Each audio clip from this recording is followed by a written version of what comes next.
Welcome. Take a moment to settle in without trying to find the perfect position. Turn the volume down to the point where my voice is only just audible, a little below what would be comfortable in daylight. Nothing that follows needs to be remembered or understood or followed to the end. You can fall asleep at any point and you will not miss a thing.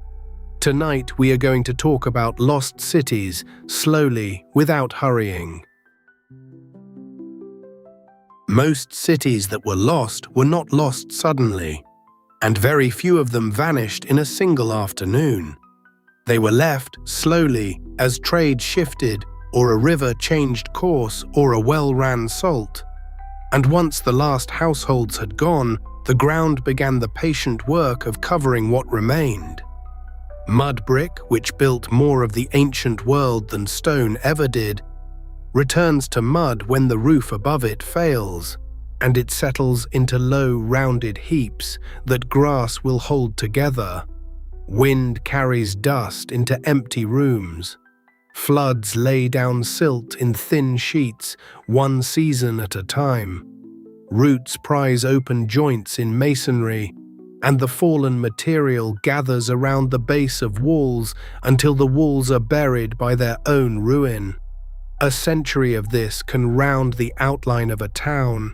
10 centuries can make it a hill.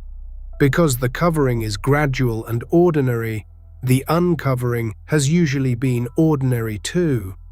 The single most common way a buried city has first announced itself is through a plough, dragged through soil that a farmer knows well, striking something that does not give. Ploughing reaches perhaps 20 or 30 centimeters into the earth, sometimes a little more with modern machinery, and that is deep enough to touch the tops of walls on any site where the accumulated soil is thin. Farmers have always known which of their fields were stony in a way that had nothing to do with geology, and which corners broke shares and turned up thick red fragments of pottery each spring. In many regions, these fields carried names of their own, names that referred to old walls or old stones or to towers no living person had seen. And the names were repeated for generations before anyone thought to ask what they described. Water has been the other great accidental excavator, both when it is sought and when it moves on its own. At Herculaneum, on the Bay of Naples, the first firm evidence of the buried town came from the digging of a well, when a shaft sunk through many meters of hardened volcanic material passed through the seating of a theater and brought up worked marble that could not have been anywhere near the surface. At Pompeii, workmen cutting a channel to carry water across the plain had already encountered ancient walls and inscribed stone long before anyone connected them with the name of the lost city. The same pattern repeats across the world in less famous places, in irrigation ditches deepened by a village, in the digging of a cistern, in the footings for a new mosque or church or barn, where the spade meets a floor that is level and plastered and manifestly made. Rivers do the work without being asked. A stream that swings against its outer bank cuts a clean vertical face through whatever the bank contains, and where that bank is a settlement mound, the section it exposes is a diagram of the place. Bands of ash and broken pot and yellowish collapse, the pale line of a courtyard surface, the dark stain of a hearth used for a season and abandoned. Archaeologists have often begun their work by simply standing in the water and reading the cut that the river had already made for them. On coasts, the same service is performed less kindly, since storms strip turf and sand from dunes and reveal stone walls that had been sealed for thousands of years, and then continue, in later storms, to take those walls apart. Erosion gives and goes on giving until there is nothing left to give. Human industry exposed a great many sites in the course of consuming them. Ancient towns are convenient quarries, and their materials were carried away for as long as anyone lived nearby. Villages across Mesopotamia and Iran and Anatolia were built and rebuilt out of the fired bricks of older neighbors, and the mounds were also dug for their soil, since the accumulated earth of a long-occupied site is rich in organic matter and made good fertilizer for surrounding fields. Marble was fed into lime kilns. Cut blocks were lifted from temple platforms and set into field walls and bridge abutments, where they can still be recognized by their tooling. Every one of these removals opened a face in the buried town, and the men doing the removing generally knew far more about the plan of the ruins than any visiting scholar, because they had followed the walls with picks in order to take them down. Then there are the names, which sometimes outlive everything they were attached to. Across the Near East, the word for mound is embedded in thousands of local place names: Tel in Arabic, Tepe in Persian, Höyük in Turkish, and each of those names marks a heap that people recognized as artificial long before it was studied. Elsewhere, a village retains a form of the name of a classical city whose walls lie a kilometer away under Bali, or a district name preserves the syllables of an older capital that stood on the same ground. Names are useful and treacherous in equal measure, since they migrate, attaching themselves to new settlements, drifting from a ruin to the nearest inhabited place, or being learnedly reassigned by later generations who wished a particular hill to be a particular city. A name can begin the search, but it cannot finish it. Written sources supplied a different kind of clue, the kind that specifies a location without describing it. Road itineraries list stations and the distances between them, so that a lost town becomes a gap in a sequence of measured intervals, findable by walking the interval on the ground. Tax registers name places that owed grain or cloth. Merchant letters record where goods were bought. Treaties record which cities agreed to what. Campaign accounts record which were taken. Pilgrims wrote down what they passed on their way, occasionally with the number of days between one halt and the next. Out of such lists, it is possible to assemble a catalogue of settlements that certainly existed, and then to spend a long time matching that catalogue against the mounds and scatters that a landscape actually contains, knowing that some names will never be fixed to any ground. The move from accident to organized search was not a single decision, but a change of habit, and much of it consisted of taking seriously what had previously been treated as background. Surveyors began to walk fields systematically, in lines, at fixed intervals, collecting and counting the pottery brought up by the plow rather than only the pieces that looked attractive, because the density and the date of surface material indicate what lies beneath and how long it was occupied. Mounds were measured and contoured. Small trial trenches were cut to test whether a rise in the ground was natural or built.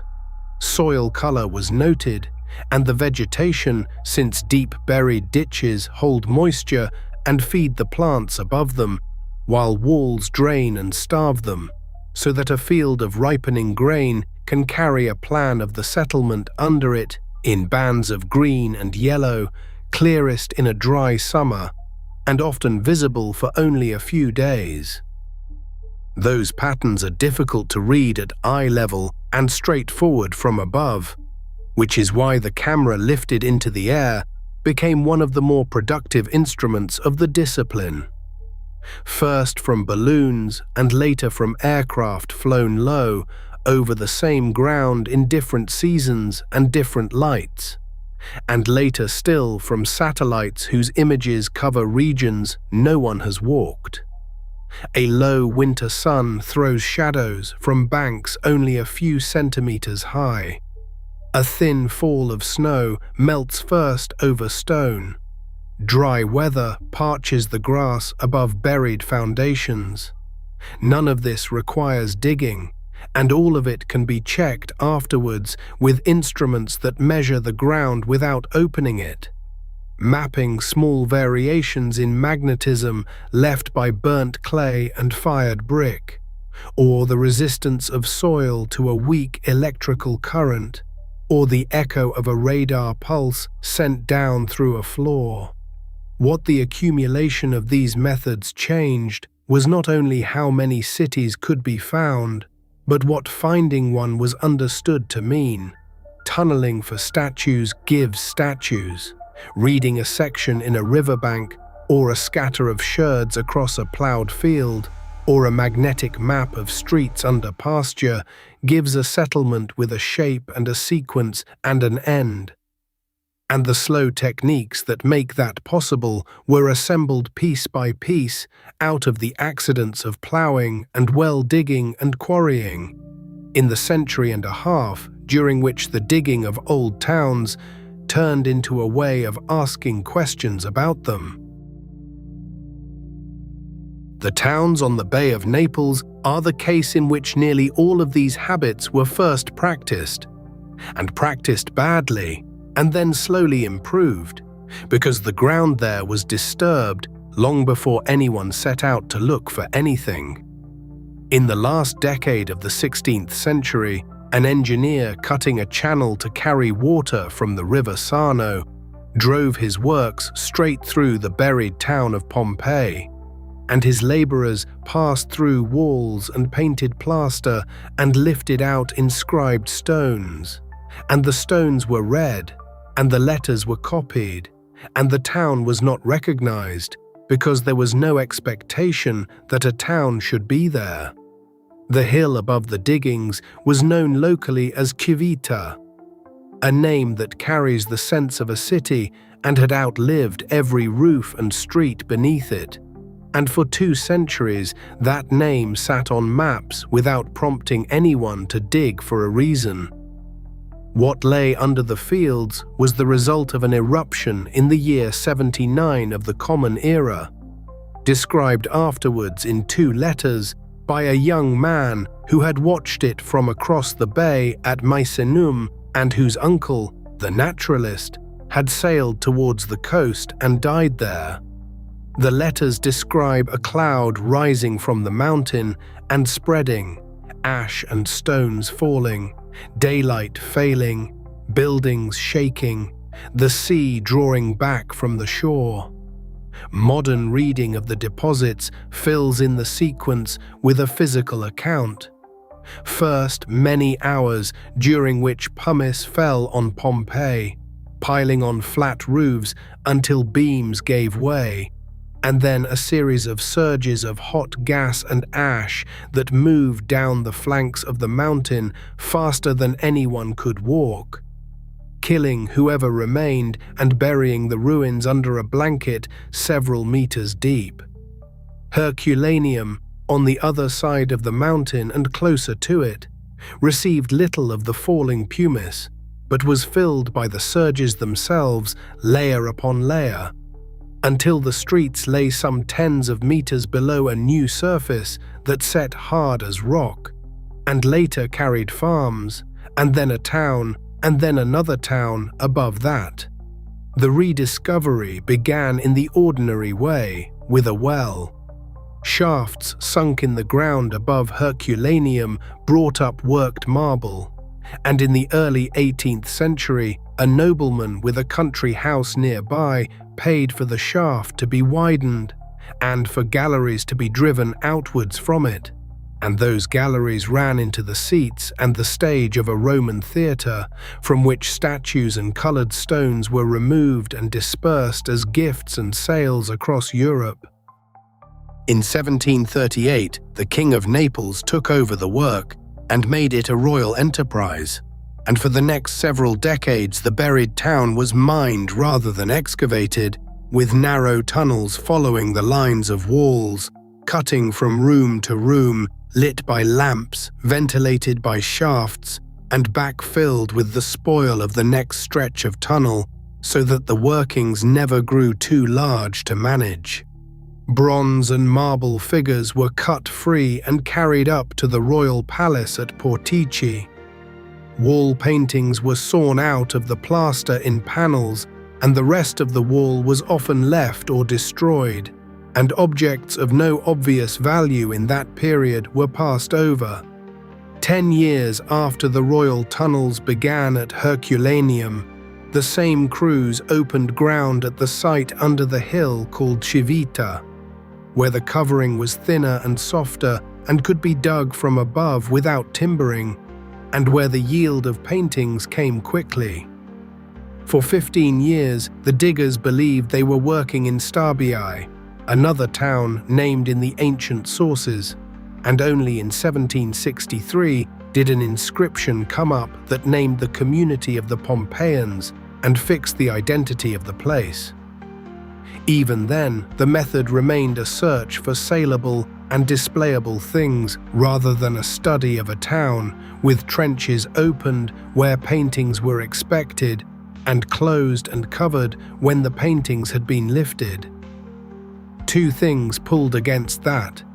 The first was the work of a Swiss military engineer employed on the royal excavations, who insisted on measuring the tunnels as he went and drawing them to scale so that the pieces removed could be located within a building and the building within a plan, and his surveys of a large villa outside Herculaneum recorded rooms, colonnades, a long garden, and a peristyle in a form that could still be used long after the tunnels themselves had been closed. In that villa, the diggers found several hundred rolls of papyrus, carbonized by the heat into black cylinders, at first mistaken for lumps of charcoal, and in some cases thrown away before their nature was understood. The second pressure came from scholars outside the kingdom who visited, were kept away from the workings, and wrote about the secrecy and the damage. One of them, the historian of ancient art, then working in Rome, published letters that described what he had seen and criticized the practice of sawing out figures and abandoning the surrounding painting. And his complaints circulated widely and helped establish the idea that an excavation was answerable to something beyond the collection it fed.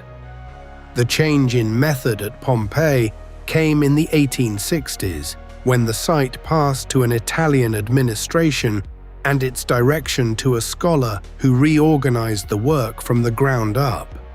He divided the town into numbered regions, numbered the blocks within each region and the doorways within each block, so that any wall, any pot, any coin could be given an address that has remained in use ever since. He required that buildings be cleared from the top downwards rather than entered sideways, so that collapsed upper floors, roof tiles, and the sequence of the fill could be observed in order rather than shoveled through.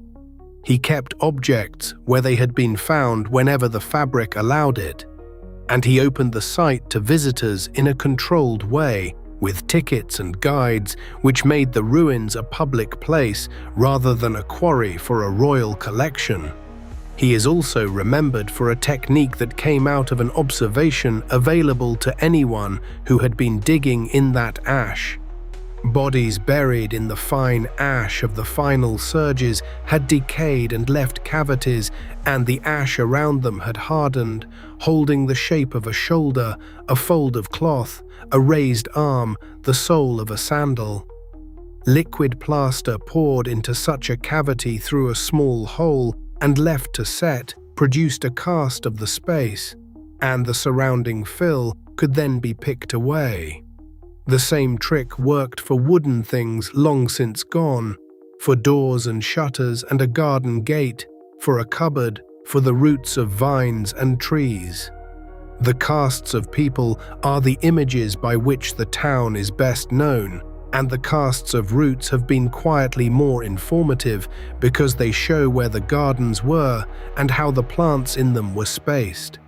And together with carbonized seeds, pollen, and the residues in cooking pots, they have allowed particular gardens and orchards to be identified by species and in some cases replanted. Work through the 20th century widened that approach. Along one of the main streets, the excavators propped and rebuilt the fronts of houses and their upper stories as they cleared, so that the street stood as a street with balconies and shop signs rather than as a corridor of low walls, and painted advertisements and scratched graffiti were left in place on the plaster. Later, directors dug below the level of 79 in places to find the earlier phases of the town, the older houses and the earlier city wall, and to establish that the place already had centuries of history when it ended.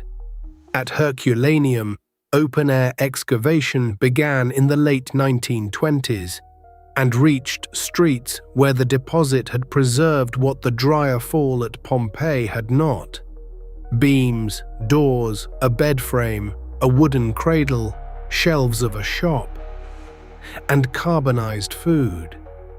Along the ancient shoreline, in a set of vaulted chambers that had opened onto the beach, excavation from around 1980 onwards found the remains of many hundreds of people who had gathered there and died in the first surge, and the state of the bones indicated death by heat rather than by slow burial, which changed how the last hours of both towns were reconstructed. On the plains between the Tigris and the Euphrates, the ground is flat enough that a rise of a few meters carries a long way, and the country is dotted with low swells of earth, some no larger than a barn, others broad enough that a village stands on the top of one with room for its fields on the slopes. In Arabic, such a mound is a tell, and in the Turkish and Persian-speaking country to the north and east, the equivalent word is tepe or tepa, and the words are ordinary ones, used of any hillock. Because to the people living among them, the mounds were simply part of the landscape. They are made of the towns themselves. Where there is no building stone and little timber, houses are built of mud, either as unbaked brick or as packed courses of clay, and mud walls have a working life of a generation or two before they slump, and the usual repair is not to clear the ruin away, but to level it, spread the debris, and build again on top. Add the sweepings of streets that were never dug out, the collapse of larger walls, the rubbish of pottery and bone and ash, and a town that stands in one place for 2,000 or 3,000 years lifts itself steadily above the plain, so that the mound is not a hill with a city on it, but a city that has become a hill. Some of the names survived the towns. The mound of Babil near the Euphrates kept the name of Babylon in local speech, and the great mound at Warka carried, in worn form, the name Uruk, and a mound south of Mosul was known as Nimrud, after the hunter named in scripture, while across the Tigris from Mosul, 2 mounds stood inside a long rampart, one called Kuyunjik and the other Nebi Yunus, after a shrine to the prophet Jonah, whose story is tied to Nineveh. Travelers from Europe passing through Mosul on the road to Baghdad had long been told that Nineveh lay there, and some of them wrote it down without much conviction, since there was nothing to see but grass, ploughland, and the shrine. In the early 19th century, a resident of the East India Company at Baghdad spent his leisure measuring and describing these mounds, pacing the ramparts opposite Mosul, mapping the ruined fields of Babylon, collecting inscribed bricks and cylinders and small tablets that the villagers brought him, and publishing accounts of what he had seen. His collection went to London after his early death, and it was small, and it was the beginning of the idea that the mounds could be opened rather than merely visited. The digging began in the 1840s, and it began as a competition between consuls.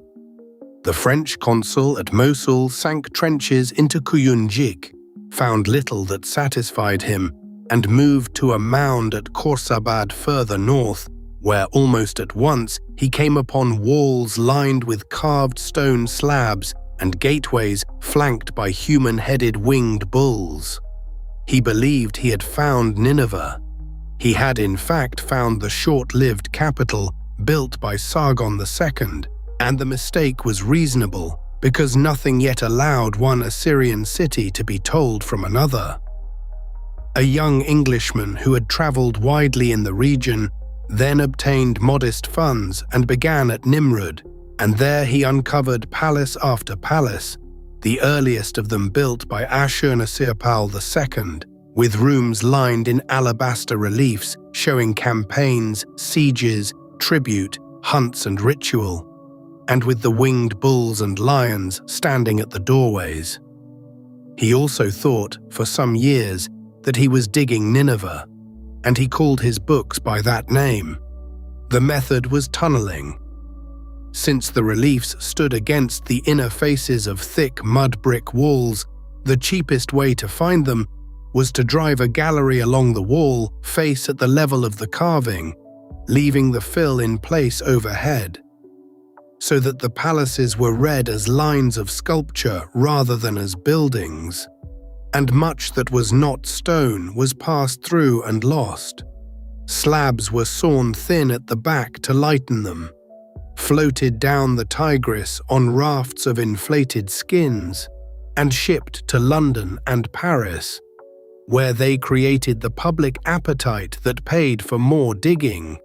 Work returned to Kuyunjik, and there the palaces of Sennacherib and of Ashurbanipal were found, with the reliefs of the siege of a Judean city, and, in the later palace, the hunting scenes that are among the most closely observed of all Assyrian carving. Those excavations, continued by an assistant from Mosul who had grown up in the town and who later directed the work himself, also produced something less immediately impressive than sculpture, which was the contents of rooms in which clay tablets had been stored. Tens of thousands of fragments of them, broken and mixed by the fire that destroyed the palace and by the collapse of the upper floors. They were packed into baskets and crates and sent to the British Museum with no expectation of what they contained, since almost nobody could read them. The reading came from a different direction. Cuneiform writing had been copied for centuries from the monuments of Persepolis and other Persian sites, where royal inscriptions were carved in 3 parallel versions, and the simplest of the 3, with a modest inventory of signs, was worked out step by step, first by guessing that certain groups were royal names and titles known from Greek historians, then by matching the sounds. That language proved to be Old Persian. A long trilingual inscription cut high on a cliff at Behistun, on the road between Baghdad and Tehran, provided a text long enough to test the results, and it was copied at considerable difficulty by an officer of the East India Company, who worked from ladders and ropes over several seasons. With Old Persian secured, the second and third versions could be attacked, and the third, which turned out to be the language now called Akkadian, was much harder because its writing had no fixed one-to-one relation between sign and sound. A single sign could stand for a syllable, or for a whole word, or for a class marker, and many signs had several readings, while many sounds had several signs. Scholars in Britain, France, and Ireland advanced this work in parallel and in frequent disagreement, and doubt about whether the script was readable at all persisted long enough that in 1857 the Royal Asiatic Society arranged a test, giving 4 of them copies of the same newly found inscription of Tiglath-Pileser I, and asking each to translate it separately and without consultation. The 4 versions, sealed and then opened together, agreed closely enough that the method was accepted. There remained a further language in the tablets, one that was not Semitic and that appeared in bilingual texts, in religious formula, and in the sign lists that the scribes themselves had compiled to teach their trade. Those lists, columns of signs with glosses and pronunciations, are the reason so much can be read at all, since they are dictionaries written by the users of the script. The unfamiliar language was eventually recognized as the older one, the language of the southern cities, and was named Sumerian, and with it the horizon of Mesopotamian history moved back well beyond the Assyrian kings whose palaces had been opened first. In the 1870s, an assistant at the British Museum, who had taught himself the script while working as an engraver, was sorting the Kuyunjik fragments when he found on one of them an account of a flood, a boat, the sending out of birds and the grounding of the vessel on a mountain embedded in a longer poem about Gilgamesh, and he read it aloud to a learned society in London, and the general public began to understand that the baskets of broken clay held literature. Excavation in the south came later and was slower because there the mounds were mostly mud brick without stone facings, and there was nothing to tunnel towards. A British vice-consul had probed the mound of Tel al-Muqayya in the 1850s and found the corners of a stepped tower with inscribed cylinders naming its builders, which fixed the place as Ur, and the site was left largely alone for 60 years. German excavators at Babylon from the end of the century developed the patience needed for mud brick, learning to distinguish decayed brick from the mortar between, and so to follow walls that were the same color and texture as the fill around them. And they carried the same approach to Walker, where work begun before the First World War and resumed afterwards traced the great temple precinct of Eanna and reached the deep levels in which writing appears in its earliest form, pictographic, on tablets recording quantities of grain, livestock and labor.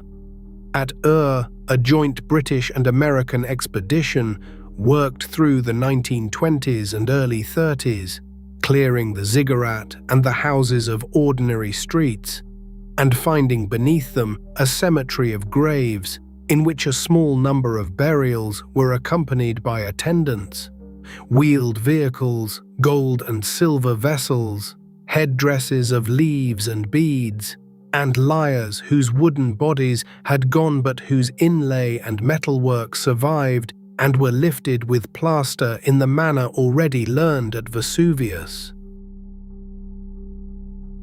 The mound lies in the northwestern corner of Anatolia, a short distance inland from the strait that joins the Aegean to the Sea of Marmara, at the edge of a low limestone plateau that falls away to a flat plain of river silt and winter marsh. From a distance, it does not look like much, a rounded swelling at the end of a ridge, grassed over, with a scatter of cut stone showing through the turf where later builders had raised terraces and a temple. The Turkish name for it, Hisarlık, refers to a fortress or a fortified place, one of a great many such names attached to old walls across Anatolia, and it belongs to the class of place names that record a ruin rather than a living town. 2 rivers cross the plain below, and the sea, which once reached much further in, has been pushed back by their silt. Through the earlier 19th century, travelers came into that plain with copies of Homer and tried to match the landscape to the poem, looking for the springs, the ford, the two camps, and the distance a man might run between the walls and the ships. Opinion for a long time favored a site further inland, near a village with abundant springs, where a rocky height seemed suitably steep, and the mound at Hizaluk was thought too small and too close to the shore. What the argument lacked was any means of testing itself, since the surface of either place offered pottery and stones of many periods mixed together, and the choice rested on reading a poem as a map. That was the state of the question when an English family long settled in the Trode, farming and serving as consular agents, began to take an interest in the mounds around their land. One of that family cut trenches into Hizaluk in the 1860s, on ground part of which he owned, and found masonry, walls of more than one period, and pottery that plainly ran back well before the classical city known to have stood on the summit. He published modestly, corresponded widely, lacked the money for a large excavation, and argued that the mound deserved to be taken seriously as the site of the ancient Ilion, and possibly of something older beneath it. Among his correspondents was a retired merchant who had made a fortune in trade in Russia and in the trading of goods during wartime, who had taught himself several languages, who had read the ancient authors closely, and who possessed both the means and the appetite to dig on a scale nobody in that region had attempted before. Work began at the start of the 1870s and continued in long seasons with large numbers of local labourers, wheelbarrows and rails, and a great trench driven through the mound from the north, deep enough in places to reach the natural rock beneath everything human. The method was crude by any later standard, and it destroyed as it went, particularly the upper levels of the classical and Hellenistic town, which were shoveled away to reach what lay below. It also produced, within a very few years, the thing that mattered most, which was the plain visible fact of a sequence. In the cut face of the trench, there were floors above floors, walls whose foundations rested on the rubble of earlier walls, bands of ash, layers of broken pottery in different fabrics, and the whole rising in a stack, each stage sitting on the collapse of the one before. That is the observation that changed the discipline. Until then, a ruin had generally been thought of as a single thing, older or younger as a whole, and a hill containing a ruin had been thought of as a hill with a ruin in it. Here was a hill that consisted of ruins, one settlement's wreckage forming the ground on which the next settlement stood, so that height above bedrock corresponded to time, and the vertical dimension of the mound was a record of its own duration. The excavator settled, after some revision, on a scheme of numbered levels counted upwards from the bottom, and the convention has held ever since, so that the earliest village on the rock is spoken of as the first city, and the latest Roman town on the summit as the 9th, with the intervening periods numbered in order. The interpretation lagged behind the observation.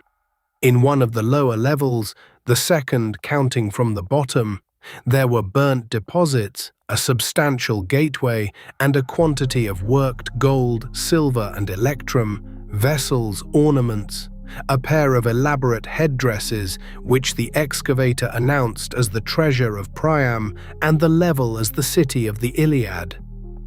Comparison of the pottery from that level with material from the Aegean showed in time that it belonged something like 1,000 years earlier than the period the poem seemed to describe in the earlier Bronze Age, and that the fire which destroyed it had nothing to do with any Greek expedition. The objects themselves went to Berlin, vanished from public knowledge at the end of the Second World War, and were in due course found to be in Moscow, where a part of them is now held. The correction came from within the same excavation through the arrival of a trained architect who had worked on the German excavations at Olympia, and who brought with him the habits of measured drawing and of recording buildings phase by phase.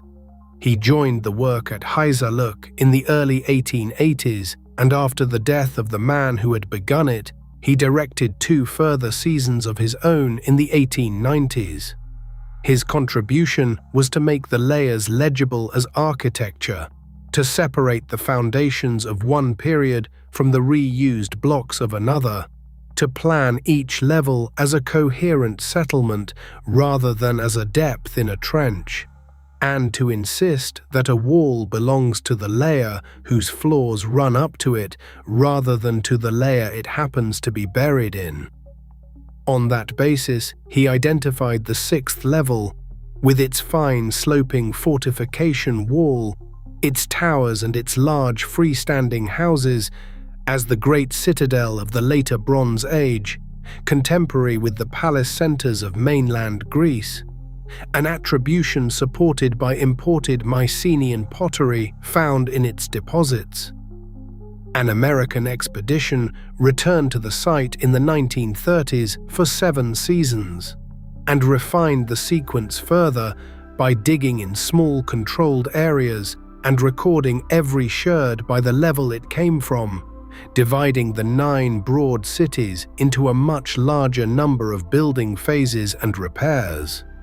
That work suggested that the 6th city ended in an earthquake, its walls displaced and its buildings collapsed, and that the settlement which followed was rebuilt within the same walls in a more crowded fashion, with storage jars sunk into the floors of houses, and that this phase ended in fire. Later excavation from the 1980s onwards used magnetic survey and coring to look outside the citadel, and found a ditch cut into the bedrock beyond it, together with traces of a lower settlement, while quarries taken in the plain reconstructed the silting of the bay that had once come close to the mound. The idea of layers, once stated, applied everywhere. Geologists had already established that a sequence of beds records a sequence of time, with the lower older than the upper, and the excavation of a made hill demonstrated that the same reasoning holds for deposits produced by people with the necessary cautions. Mud brick architecture generates such hills almost automatically, since walls of earth on stone footings decay, are patched, collapse, are knocked flat and leveled, and the next house is built on the leveled debris a little higher than the last, while courtyard sweepings, ash, bone, and broken pots raise the surface between the buildings. A meter or so of accumulation in a century or two is unremarkable on a busy site, and a mound of 20 or 30 meters represents the ordinary rubbish and rebuilding of several thousand years. The cautions matter as much as the principle. Pits are dug down from above and fill with later material, foundations are trenched into older ground, walls are robbed of their stone, and the robbing leaves a void filled with late debris, graves are cut into abandoned floors, and terracing can move whole masses of earth from one part of a site to another. Reading a section, therefore, means reading not only the layers, but the edges where later activity has cut through them. And the discipline that emerged from the trenches at Heiserluck is largely the discipline of noticing those edges before the spade passes through them. The plain of the Indus is flat, hot, and largely made of silt, and its rivers move, so that a town abandoned there is not so much buried by a single event as slowly absorbed, its walls softening into low rises that the eye reads as natural ground until something cuts into them.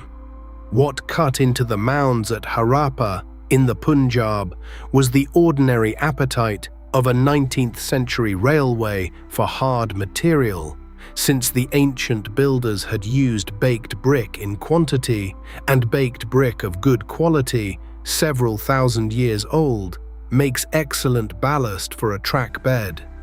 Contractors working on the line between Lahore and Multan quarried the mounds for it, and long stretches of embankment in that part of the country rest on the walls of a city whose name nobody then knew. Before the quarrying, travelers had noticed the place. An English wanderer in the Punjab in the first half of the 19th century described a ruined brick site there, extensive and clearly artificial, and wrote it down as one more decayed town in a landscape full of them. Alexander Cunningham, who became the first Director General of the Archaeological Survey of India, and whose program was largely the identification of places named in the itineraries of Chinese Buddhist pilgrims, visited Harappa more than once and found the brick already going into the railway, the mounds cut down and disordered. He collected what he could, and among the objects was a small square seal of stone carrying the figure of an animal without a hump and a short row of signs that resembled no writing he or his colleagues could name. He published it, cautiously, as an object of unknown origin, and there the matter rested for the better part of half a century. Organized excavation began in the early 1920s, under an archaeological survey, then directed by John Marshall, with work at Harappa opened by Daya Ram Sahni, and work begun a little later at a much larger mound in Sindh, some hundreds of kilometers to the southwest, called Mohenjo-Daro by Rakaldas Banerjee. The two sites, distant from one another and in different provinces, produced the same kinds of things, the same square seals with the same unreadable signs, the same standardized bricks, the same painted pottery, the same small terracotta figures, and it became clear rather quickly that these were not isolated curiosities, but two centers of one culture spread across a very wide area. Marshall published the finding in the middle of the decade, in the illustrated press as well as in scholarly form, and the announcement was, in effect, that a civilization of cities had existed in the northwest of the subcontinent which no text, Indian or foreign, had preserved under any recognizable name. The dating came from outside. Seals and seal impressions of Indus type, together with long carnelian beads and other goods of evident Indus manufacture, had been turning up in the excavations of Mesopotamian cities in datable contexts, and cuneiform documents from those cities mention a distant land, reached by sea, which many scholars identify with the Indus region. That gave a rough anchorage in the 3rd millennium before the Common Era, later refined by radiocarbon measurement, which placed the mature phase of the civilization, the phase of the great brick cities, in the centuries around the middle and later 3rd millennium, ending in the early 2nd. It made the Indus cities contemporary with the Old Kingdom pyramids and with the Sumerian city-states, which meant that the map of early urban life, until then drawn with 2 centers, needed a third. What the excavators uncovered at Mohenjo-Daro was a city laid out with a regularity that survives even in a ruin. A high mound to the west, built up on a platform of brick and earth, carried a group of large structures, and to the east lay a lower and much more extensive town, divided by broad straight streets into blocks with narrower lanes running off them between the house walls. The houses present blank exteriors to the street and open inward onto courtyards, and their doorways tend to be set on the side lanes rather than on the main thoroughfares. The bricks are baked, laid in header and stretcher courses, and made to a consistent proportion of 1 to 2 to 4 in thickness, width, and length. A proportion that holds not only within a site, but between sites hundreds of kilometers apart, which is the sort of uniformity that implies agreement rather than coincidence. The water arrangements are what visitors remember. Very many of the houses have a small paved room with a slightly sloping floor and a drain leading out through the wall, a bathing place, and many have their own well lined with specially made wedge-shaped bricks that lock into a circle. The wastewater ran into drains laid along the streets under brick or stone covers, with inspection openings, and at intervals into soak pits where solids could settle and be cleared out. Nothing in the system required advanced hydraulic knowledge. What it required was a decision, maintained over generations and across a large population, that drainage was a matter for the street and not only for the household, and the archaeological interest of the Indus drains lies less in their engineering than in what their upkeep implies about the ordering of the towns.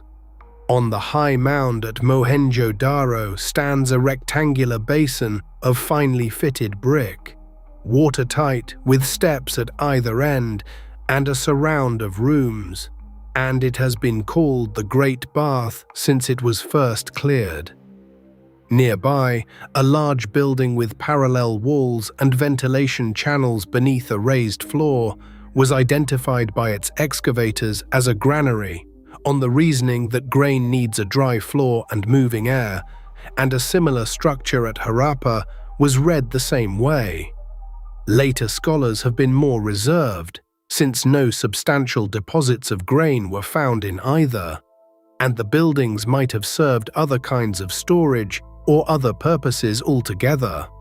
The uncertainty is worth stating plainly because these two interpretations, the ritual bath and the state granary, have carried a great deal of weight in general accounts of the civilization, and both rest on inference from plan rather than on contents. The extent of the culture, as more sites were found through the 20th century and after, turned out to be greater than that of contemporary Egypt or Mesopotamia, reaching from the Makran coast in the west to the plains east of the Indus system, and from the highlands of Balochistan south into Gujarat, with an outlying settlement far to the north on the upper Oxus.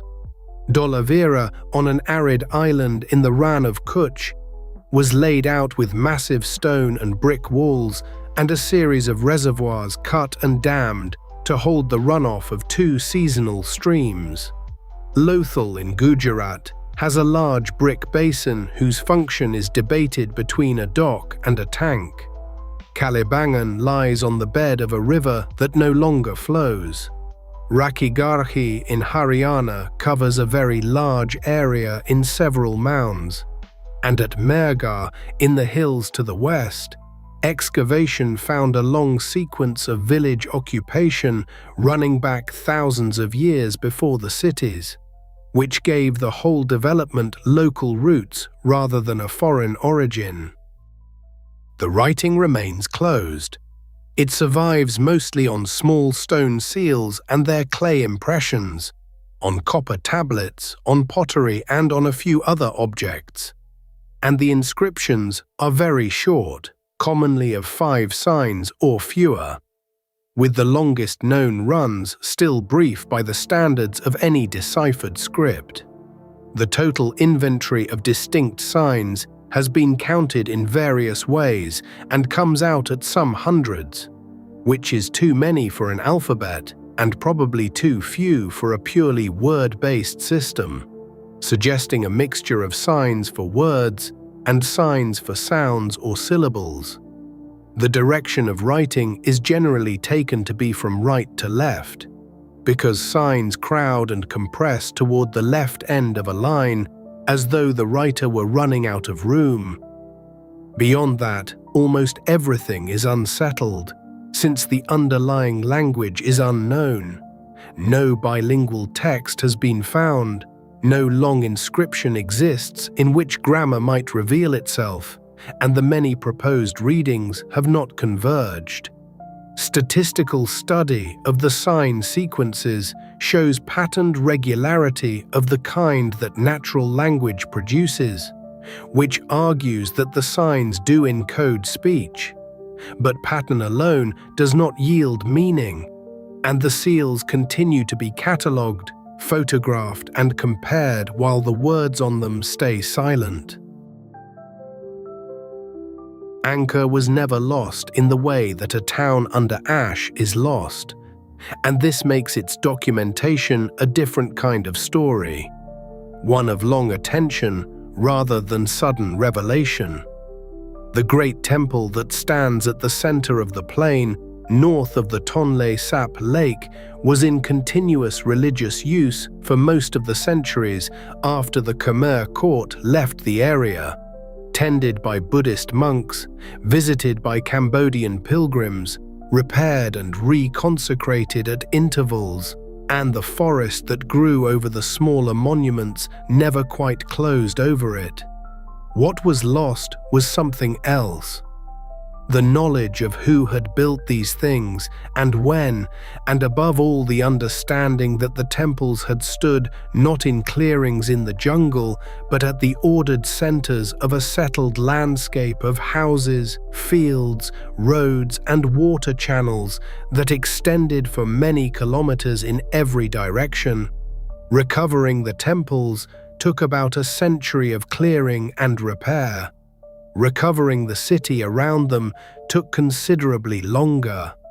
The earliest surviving description of Angkor as a living capital came from a Chinese envoy, Zhou Daguan, who spent most of a year in the Khmer country at the end of the 13th century and wrote an account of what he saw there, describing the walls and gates of the city, the gilding on certain towers, the appearance of the royal processions, the clothing and food and household arrangements of the people, and the practices of the various religious communities. His report is brief and uneven, and it says nothing about the origin of the monuments, but it remains the only detailed outside account of the place, while it still functioned as a seat of government. And much later, when European scholars began to work on Angkor, it gave them a reference point against which to read the buildings.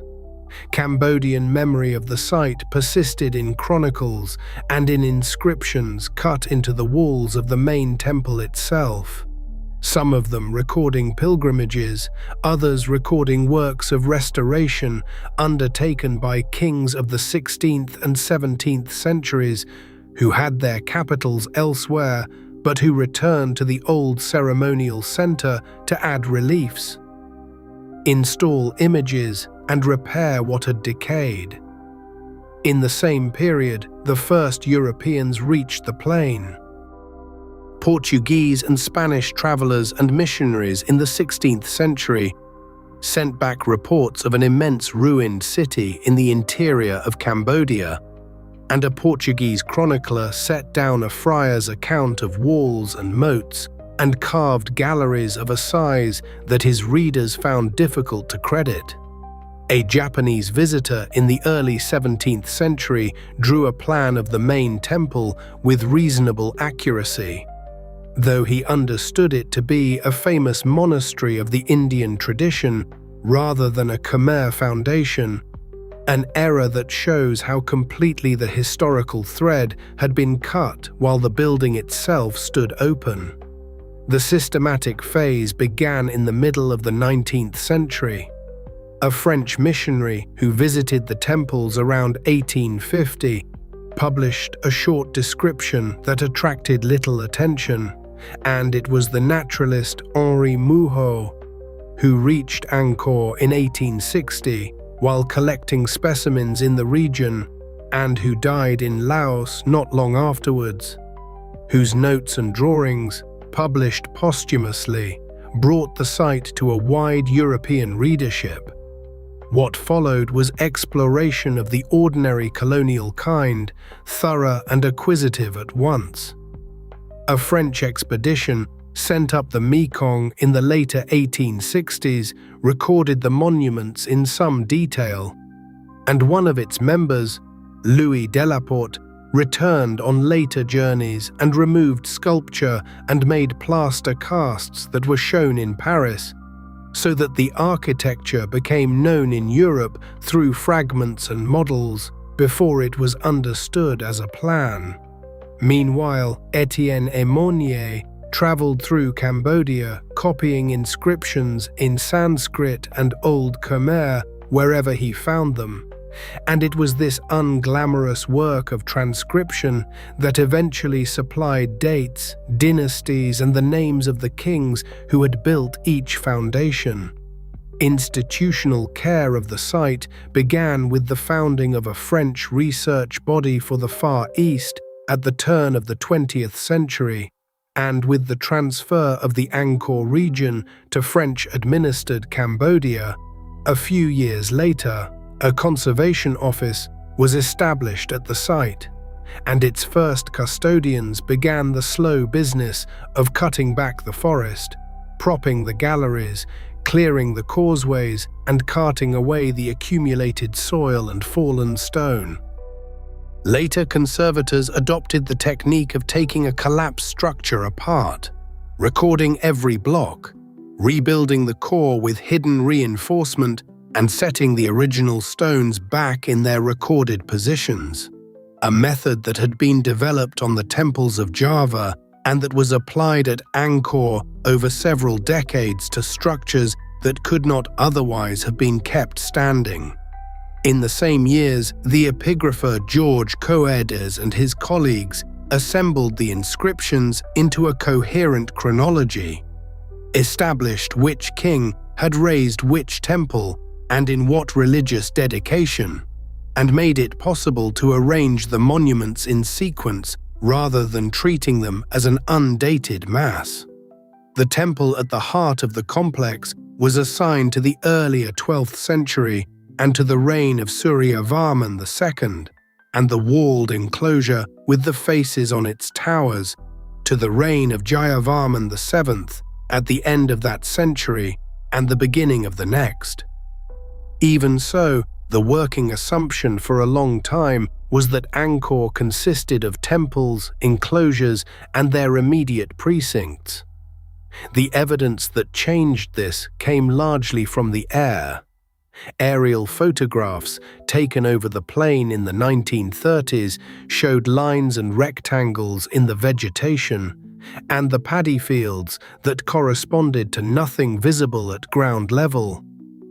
And among them the outline of an earlier city laid out around the temple mountain of Phnom Ba Keng, with a great reservoir to its east that had long since gone dry.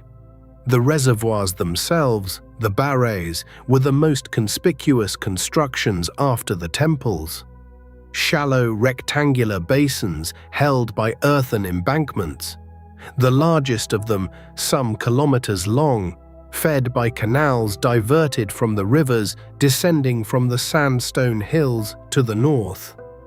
In the 1950s and after, Bernard Philippe Grolier argued that these works were not merely ceremonial, but the framework of what he called a hydraulic city, a settlement whose extent and population depended on the storage and distribution of monsoon water, and whose eventual decline he swazzled with the silting and failure of that system. His thesis was disputed for decades, in part because the volumes of water involved seemed too small to irrigate the whole plain, and in part because it was difficult to test while the country was at war and the site inaccessible. Testing became possible again from the 1990s. Airborne radar imagery flown over the region picked out embankments and channels beneath tree cover and standing water, and ground survey, carried out patiently over years, mapped thousands of low house mounds Small household ponds, field boundaries, temple platforms and road embankments spread across the plain between and beyond the monumental enclosures. Then, in the second decade of this century, laser survey flown from helicopters over the central area and later over a much wider region produced ground models accurate enough to show the surface under the canopy in fine relief. The result was a plan of an extended low-density settlement, estimated at something approaching 1,000 square kilometers, organized in a grid of city blocks around the main temples, with ponds set in regular relation to occupation mounds, with long linear embankments crossing the landscape, and with certain spiral and coiled earthworks whose purpose has not been explained. On the plateau of Phnom Kulen to the north, the same survey traced the streets, ponds and unfinished monuments of Mahendra Parvata, a capital of the early 9th century that had been known from inscriptions but never located as a plan on the ground. The water system, examined closely, turned out to carry its own record of trouble. Excavation across the canals and embankments found breaches, hasty repairs, channels cut through earlier structures, and erosion gullies deep enough to indicate that water had escaped the network in quantity. All of it in the later centuries of the city's life. Tree ring records from the highlands of Vietnam, which preserve a long sequence of monsoon strength, show alternating decades of severe drought and unusually heavy rain in the 14th and 15th centuries, the same period in which the court moved south toward the confluence of the Mekong and the Tonle Sap. And the coincidence has become part of a broader account of decline in which climate, hydraulic failure, changing trade patterns, religious change and war with the Thai kingdoms all have a place, without any one of them carrying the whole weight. The same methods have been turned on the other Khmer capitals and provincial centers, so that Angkor is now studied as one member of a set rather than as a solitary wonder. The 7th century city of brick sanctuaries at Sambor Prey Kuk on the Mekong Plain, the short-lived 10th century capital at Ko Ker with its stepped pyramid, and its enormous dammed reservoir, the early foundations near Roluos with the first of the great barrays, the walled complexes at Ban Teye Chma and at Preah Khan of Kompong Svay far to the east, and the later capitals south of the lake at Long Vec and Udong, whose remains lie under fields and villages and have received far less clearing than the temples of the north. The lowland forest of the Yucatan Peninsula, the Petén of northern Guatemala, the valleys of Chiapas and the western edge of Honduras presented a different kind of concealment from the sand of the Taklamakan or the ash of Campania, because the forest there does not bury a city so much as absorb it, growing on the terraces and through the vaults, prizing the facing stones off the pyramids with roots while leaving the shape of the building perfectly legible from a few paces away. And the result was that the Maya cities were never entirely lost in the way that word usually suggests.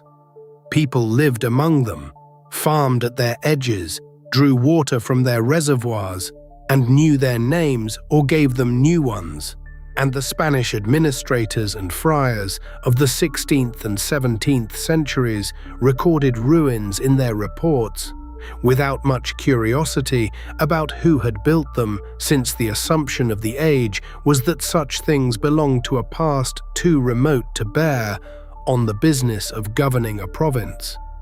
The first sustained European attention came late in the 18th century, when a Spanish officer named Antonio del Rio was sent to examine the ruins near the village of Santo Domingo de Palenque in Chiapas and cleared vegetation, opened doorways, made drawings, and wrote a report that circulated slowly and eventually reached print in London, where its plates of stucco figures and cross-legged lords in feather headdresses struck readers as belonging to no tradition they could place. Other visitors followed to Palenque over the next decades, some of them careful and some of them inventive.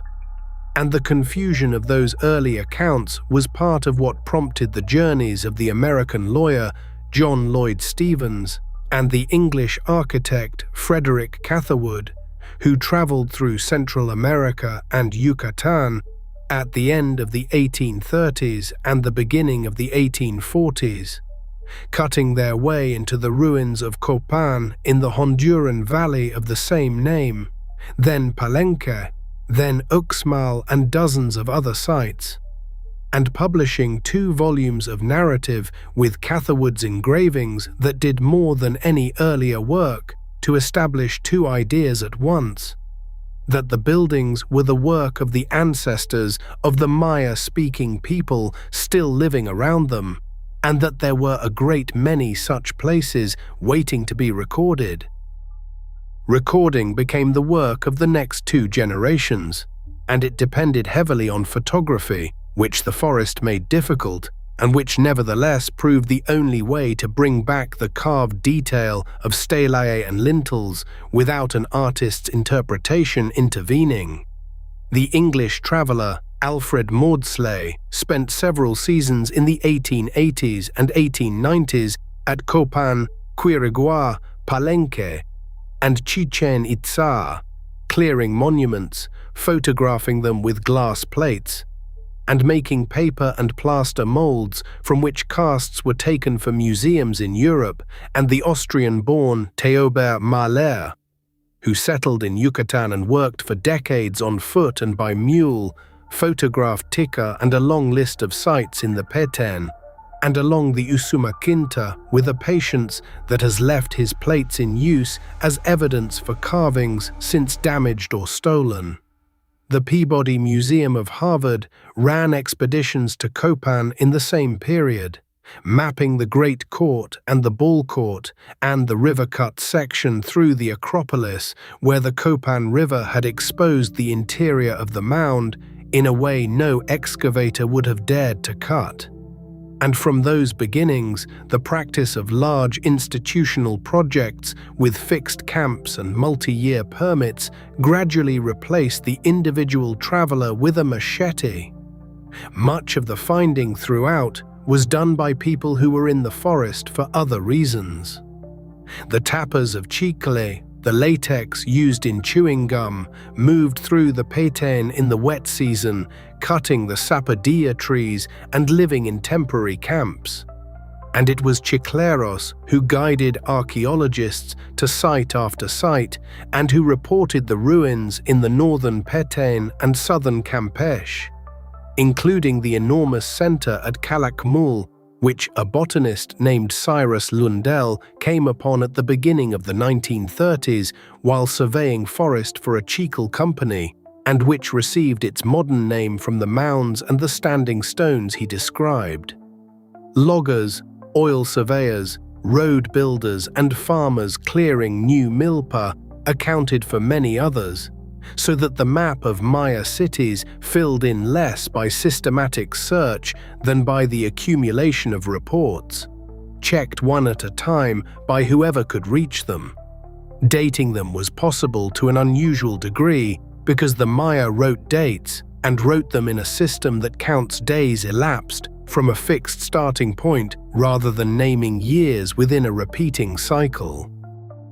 The correlation of that count with the European calendar was worked out through the late 19th and early 20th centuries by comparing colonial period Maya documents with Spanish records, and the version that has held up places the monuments of the Classic period in the first 8 or 9 centuries of the Common Era. Sylvanus Morley of the Carnegie Institution spent years traveling to read and record inscriptions across the Petén and Yucatan, publishing them in volumes organized by site. and the resulting sequence of dated stelae gave the lowland cities a chronology finer than almost anything available elsewhere in the archaeology of the Americas. Later checked and extended by radiocarbon dates from charcoal, wooden lintels and thatch, and by the long ceramic sequences built up from stratified pottery in refuse deposits and construction fill. What the inscriptions actually said took much longer. For decades, the prevailing view held that the text concerned astronomy, calendar ritual, and the movements of gods. And it was only in the 1950s and 1960s that this collapsed, as a Russian scholar named Yuri Knorozov argued from the colonial Maya alphabet that the script recorded a spoken language syllable by syllable. A German scholar named Heinrich Berlin identified the glyphs that stand for particular cities and their ruling houses. And Tatiana Proskuryakov showed, working from the ordered stelae of Piedras Negras on the Usumacinta, that the dates clustered into human lifespans, with births, accessions, and deaths of named rulers. From that point, the cities acquired political histories, alliances, and wars. And the pattern that emerged placed Tikal and Calakmul at the head of two rival networks that drew smaller centers into their orbits across the 6th, 7th, and 8th centuries. The clearing of the two largest sites followed. The University of Pennsylvania worked at Tikal from the middle 1950s into the 1970s, mapping the center and its surroundings, tunneling into the North Acropolis to trace the sequence of buried temples beneath the plaza floors, excavating the great reservoirs cut into the limestone, and following the raised causeways that link the main groups of the site. Calakmul, deep in what became a biosphere reserve, was excavated on a large scale from the 1980s onward, revealing a central pyramid among the tallest in the lowlands, tombs with jade mosaic masks, and painted walls showing people carrying and selling food. An unusual subject for Maya wall painting, and one that has been read as evidence for a market. The last transformation came from the air. Airborne laser scanning, in which an aircraft sweeps the ground with pulses of light and records the small fraction that reaches the soil between the leaves, was applied to the Maya lowlands, beginning with a survey of Caracol in western Belize toward the end of the 2000s, and it produced, after the vegetation returns were stripped out of the data, a map of terraces, house platforms, causeways, and quarries across an area that would have taken decades to walk. A consortium in Guatemala extended the method across more than 2,000 square kilometers of the northern Petén, and the resulting maps showed tens of thousands of structures, agricultural terracing on hillsides, drained and canalized fields along the margins of the seasonal swamps called bajos, ditch and rampart defenses around several centers, and long raised roads running between sites across ground where nothing had been suspected. The picture that came out of it was of a landscape almost entirely worked, with settlement spread continuously between the ceremonial cores rather than concentrated in them, and of populations at the upper end of what had previously been argued. Every one of those features still has to be checked on the ground, since laser returns cannot distinguish a classic period platform from a modern one or date a terrace, and the excavation trenches that follow the flights are slow, small and unglamorous, which is the ordinary condition of the work. The Andes present a set of conditions almost exactly opposite to those of the Petén. Along the Pacific coast of Peru and northern Chile lies one of the driest deserts on Earth. a strip where measurable rain may not fall for years at a time. And in that desert, nothing grows over a ruin to hide it. The mounds of adobe brick stand in full view from the valley roads, pale and eroded, indistinguishable at a distance from the sand hills around them, but plainly artificial once approached. In the highlands, stone buildings sit on ridges and terraces above the tree line, their walls still standing to their original height in places, sheltered only by distance and difficulty of access. The problem of discovery in the Andes has therefore rarely been one of finding a site that nobody had seen.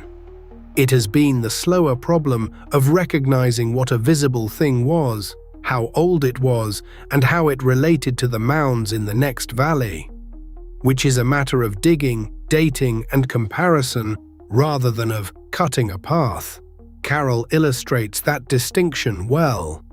The site lies in the Supe Valley, a short river north of Lima, and consists of 6 large platform mounds, sunken circular plazas, residential quarters, and outlying structures spread over more than a square kilometer of the dry valley floor. It had been noticed in the middle of the 20th century by a visiting researcher who mapped part of it and remarked on its size, and it was passed over largely because it produced no pottery. An absence of ceramics was read at the time as a sign of a poor or marginal settlement, since the coastal sequences then in use began with pottery, and a large site without it did not fit. Systematic work began in the middle 1990s under the Peruvian archaeologist Ruth Shady Solis, and the excavations recovered woven reed bags called shaikra that had been filled with stones and stacked to form the fill inside the platforms. Those bags gave clean radiocarbon samples of material used in construction rather than material discarded nearby, and the dates placed the main building phases in the 3rd millennium before the Common Era, contemporary with the pyramids of Egypt and older than the earliest pottery of the Peruvian coast. The absence of ceramics was not poverty, it was age. Related sites up and down the same short valley and in the neighboring valleys were then re-examined in the same light, and a cluster of early monumental centers emerged where the maps had previously shown scattered mounds of no fixed date. What the coastal desert preserves is exactly what usually vanishes.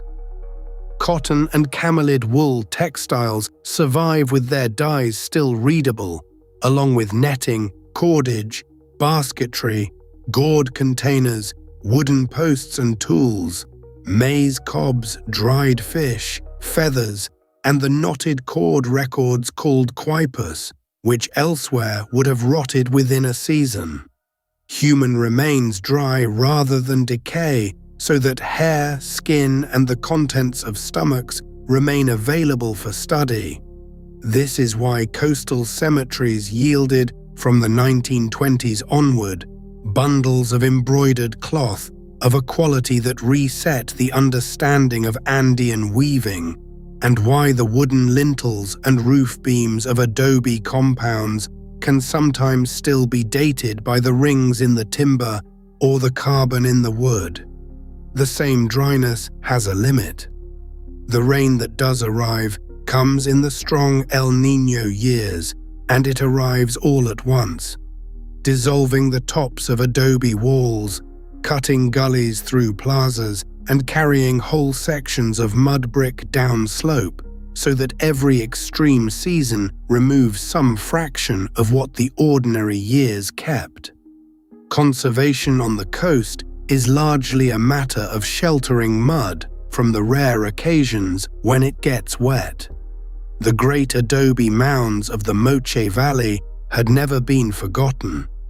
2 of them, known as the Huaca del Sol and the Huaca de la Luna, stand within sight of each other below a rocky hill, and in the 16th century, a Spanish enterprise diverted the river against the flank of the larger one to wash out its fill and recover the metalwork inside, which removed a substantial part of the structure and left the surviving mass with a cut face. The smaller mound retained, under later construction, painted friezes in red, white, black, and yellow, uncovered over successive seasons of excavation from the 1990s onward, and showing rows of figures, marine creatures, and a repeated face with fanged teeth. Further north, at Sipan in the Lambayeque Valley, looters broke into a mud brick platform in the late 1980s, and the material that appeared on the market brought the Peruvian archaeologist Walter Alva to the site, where the excavation of undisturbed chambers alongside the plundered one recovered burials with gold and silver ornaments, copper objects, textile traces, and beadwork, along with the arrangement of bodies and offerings that the looting of the adjoining tomb had destroyed.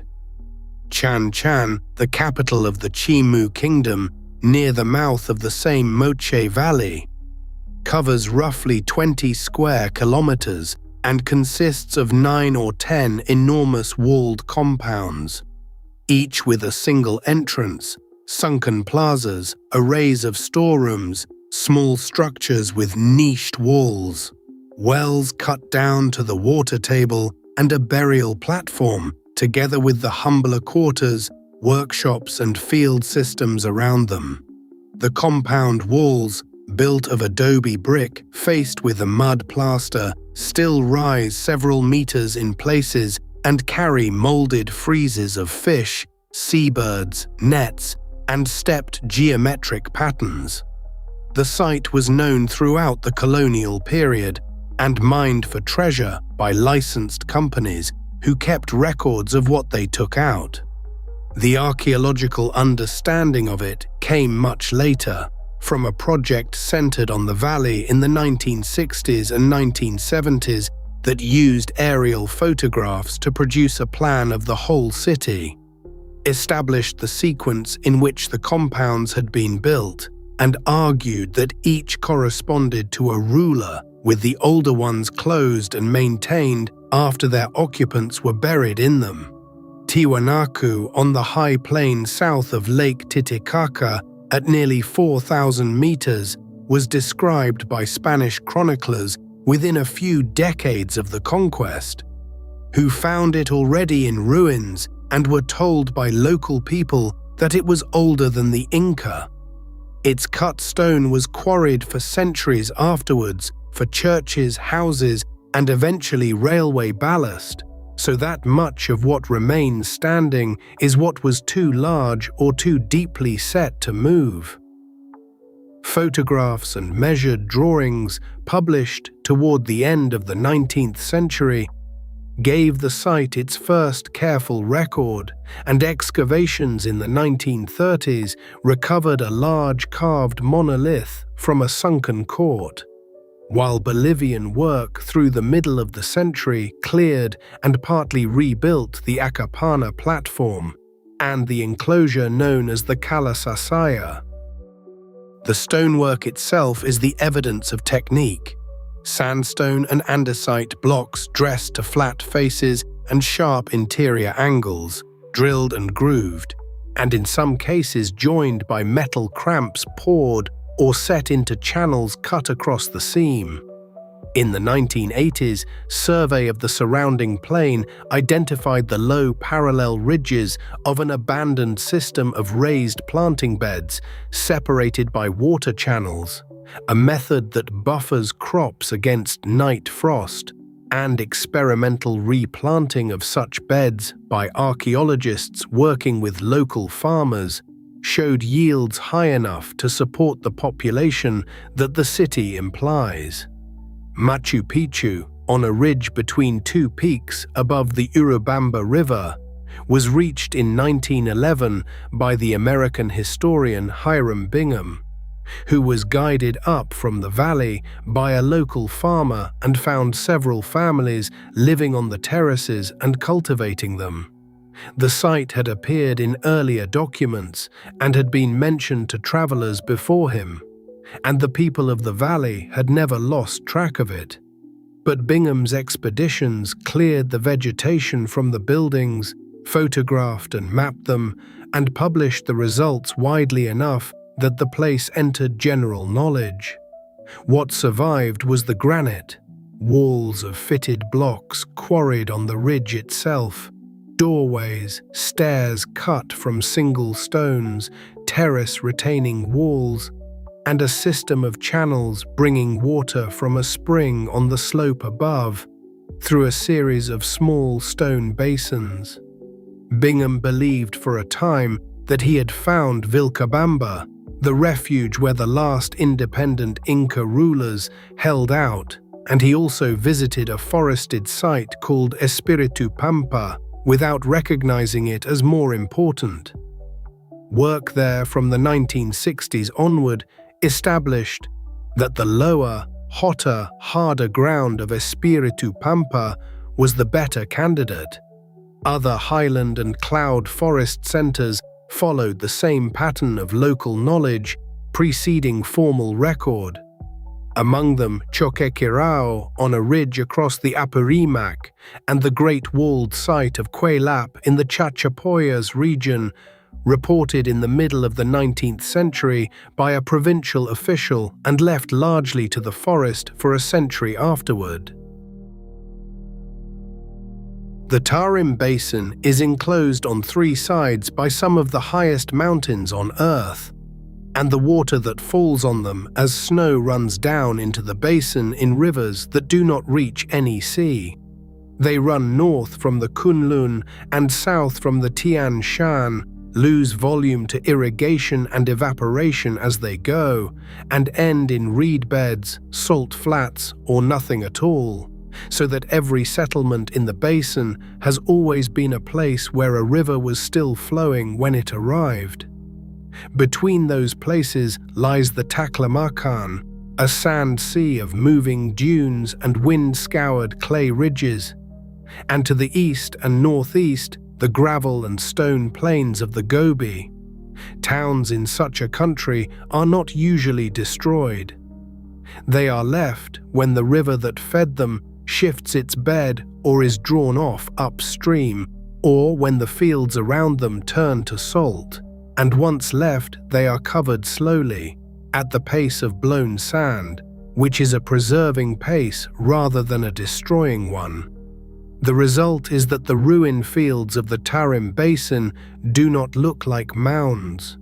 They look like scatters, a line of dead poplar trunks still standing where an avenue or an orchard was. Low walls of mud brick eaten into ridges by the wind. House frames of posts and woven tamarisk with the plaster fallen away.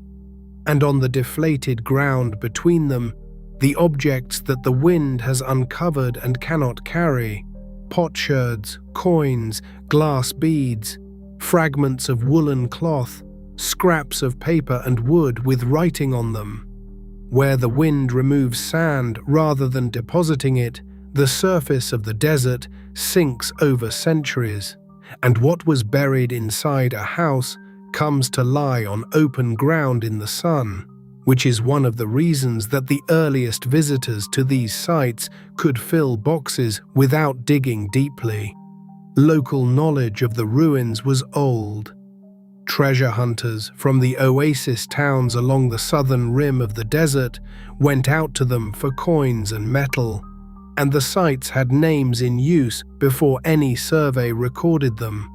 The town of Lulan came into the written record of European exploration in the winter of 1900, when the Swedish geographer Sven Hedin was working in the Lopp Desert east of the modern oases, and a member of his party, sent back to recover a lost spade, came upon walls and carved wood in the sand.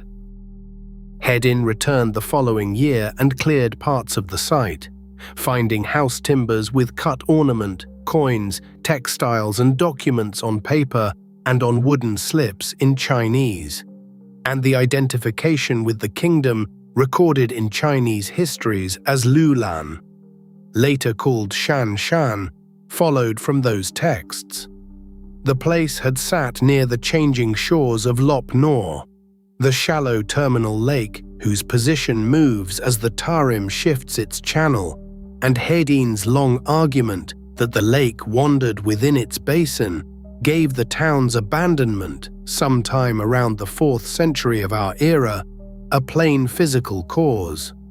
The systematic clearing of the buried oasis towns belongs mainly to Aurel Stein, a Hungarian-born scholar in British service in India, who made a series of expeditions into Chinese Central Asia in the first 3 decades of the 20th century, traveling with camels in winter because water could be carried as ice and the sand was firm.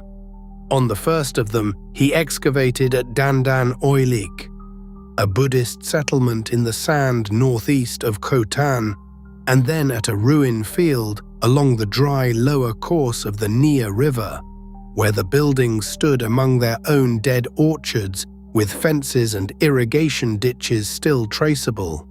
The Nia site produced several hundred wooden documents, some rectangular, some cut in a wedge shape as a pair of boards that could be tied and sealed together so that the writing inside was hidden, and they were written in Kharoshthi script in a form of the Gandhari language carried east from the northwest of the Indian subcontinent. Their contents are administrative and domestic.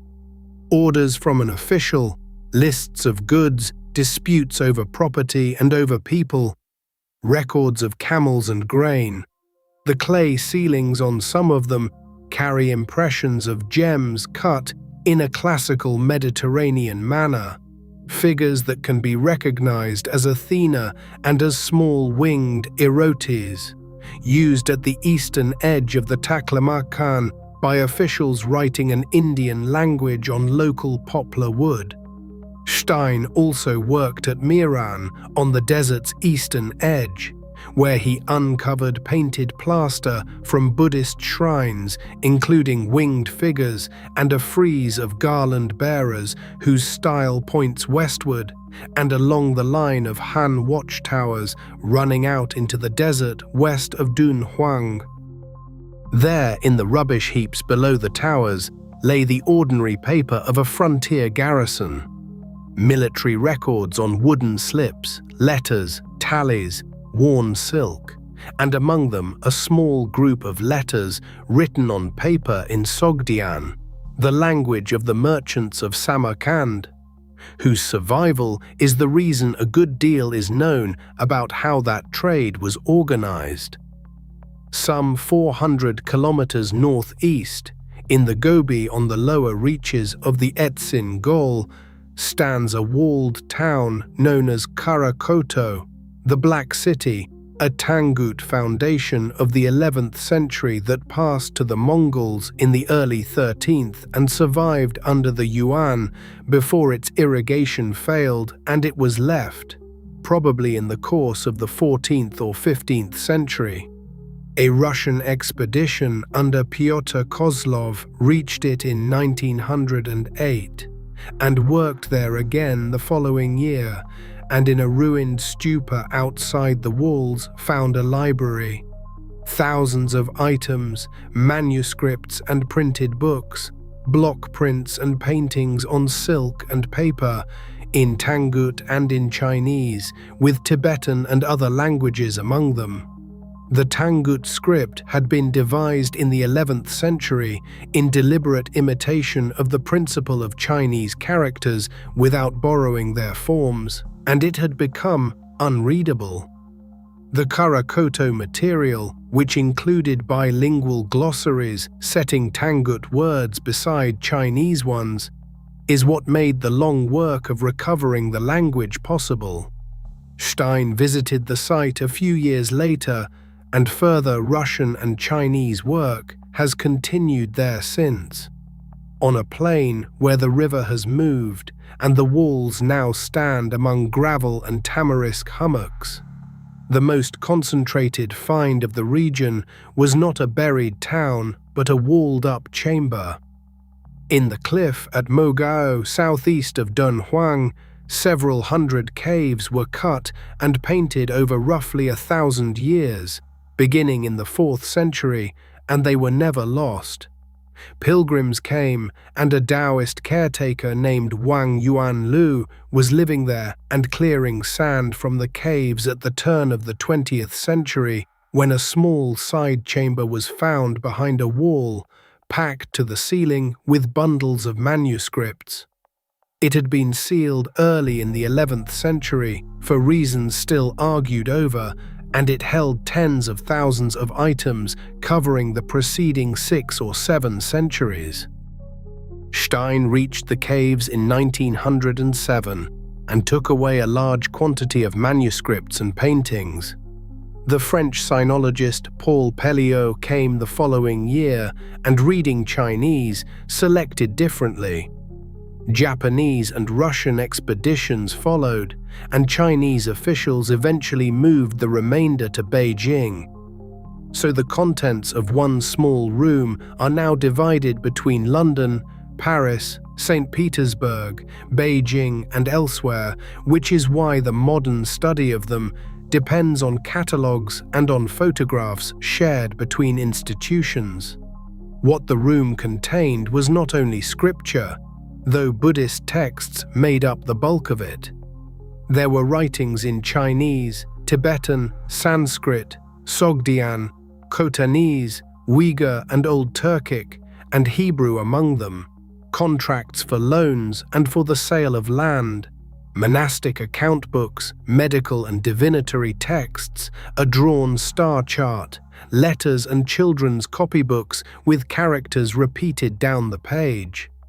There was also a printed scroll of the Diamond Sutra carrying a date corresponding to the year 868, one of the earliest printed books whose date is stated in the book itself. The dryness that preserved the paper preserved everything else of the same nature. Cemeteries in the basin have yielded desiccated bodies with their clothing intact, woolen twill and felt caps and leather boots. And the textiles among them include weaves and dye patterns that can be compared with cloth from far to the west. Near Turfan, in the graves of the Astana cemetery, waste paper had been pasted up into shoes, hats and grave figures, so that discarded contracts and official registers survive because someone found them useful as stiffening. Later work in the region has been mainly Chinese, with joint surveys and excavation at Nia and elsewhere from the 1980s onward. And the questions have shifted from finding the towns to reconstructing their water. The canals, the field boundaries, the point on the river where the diversion was made, and the slow arithmetic of salt that decided how long each of them could be lived in. Water preserves and destroys by rules almost exactly opposite to those of the desert, where dry sand keeps paper, ink, wool and skin, and lets stone and brick stand until the wind wears them down. Submersion takes away the organic surfaces that air and insects would have consumed, and in the same movement holds other things in a stillness that can last for thousands of years. Salt water carries organisms that eat wood, and currents scour and scatter, and yet once an object has been drawn down into fine sediment, out of the reach of oxygen, it may sit there almost unchanged, so that a drowned town tends to survive as a plan rather than as a ruin, its walls reduced to their lowest courses but their arrangement legible, its floors sealed under mud, its timbers preserved only where the mud arrived quickly. Towns come to be underwater in several distinct ways, and the distinction matters because it decides what can be expected of a site before anyone dives on it. The slowest cause is the rise of the sea itself, which has lifted the world's ocean level by something on the order of 120 meters since the height of the last glaciation, drowning coastal plains that were dry ground when people first walked them, and leaving the earliest coastal settlements of many regions offshore and buried. A second cause is subsidence, the sinking of the land, whether because a great thickness of river sediment is compacting under its own weight, as it does throughout the Nile Delta and other deltas, or because tectonic movement is tilting whole coastlines downward over centuries. A third is sudden, earthquakes that drop a block of shoreline in a matter of seconds, and the liquefaction of waterlogged clay under the weight of buildings, which can take a district down without warning. A fourth is deliberate, the flooding of valleys behind dams, which in the last century has put more settlements under fresh water than any earthquake ever put under salt. The clearest example of the Delta case lies in Abu Qir Bay, east of Alexandria, where Greek writers placed two towns, Canopus and a port they called Thonis or Heracleion, at or near the western mouth of the Nile. The port was described as the point at which ships from the Aegean entered Egypt and paid duty, before Alexandria was founded and drew that traffic to itself, and its temple of Amun was known to be a place where royal decrees were set up in stone. For a long time, the towns were known only from such notices, and from a handful of objects dredged or fished from the bay. Systematic survey began in the 1990s when a team working with the Egyptian Antiquities Authorities covered the bay with magnetic and sonar instruments, mapping anomalies in the sea floor before any diving was done, and then testing the strongest of them by hand. What emerged in water only a few meters deep but under a considerable depth of sediment was a settlement laid out along waterways, with the foundations of a large temple enclosure, colossal statuary in hard stone, an inscribed stele repeating a royal decree already known from a copy found on land, a great number of stone anchors, lead and bronze weights, coins, votive vessels, and the remains of many wooden hulls sunk in the harbour basins. The archaeologists concluded that the ground beneath the town had been unstable clay, and that a combination of gradual subsidence, the raising of relative sea level, and episodes of sudden collapse under earthquake loading had taken the site down in stages over centuries rather than in one night, with parts of it still inhabited while other parts had already gone. Alexandria's own eastern harbour tells a related story. Blocks of granite and limestone lie in the shallows below the medieval fort at the harbour mouth, where the lighthouse stood, and survey work in the 1990s recorded and drew hundreds of them, along with columns and statue fragments, while other campaigns mapped submerged quays, pavements, and the outline of an island that ancient authors placed within the royal quarter.